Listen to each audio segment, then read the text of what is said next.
what's up? Please share with me your experiences about the last two ingredients I used in my last two videos. And for today, I was feeling a little lazy to make a paste or ingredients, like use 3-4 ingredients to make a paste. So for today, I chose a ingredient which is super accessible and most of us will have it on home only, and it's rice. So we are not going to boil it or anything. It'll be very easy. The process will going to be very easy.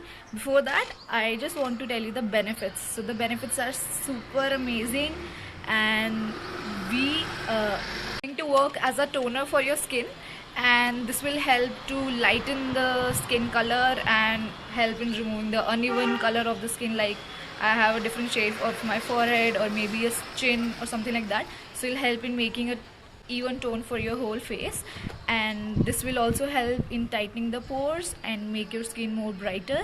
So let's get started. So I have half a bowl of rice, and this could be any rice: brown rice, white rice, black rice or white rice, whatever you want to use. And I have just washed it once from clean water to remove the dirt and other stuffs. So now I'm going to add 1 glass of water in this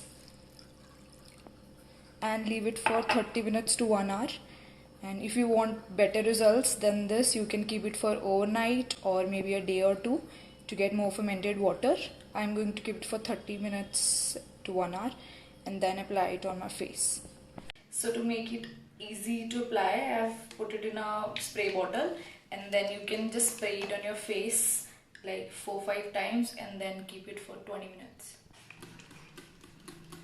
And it's done.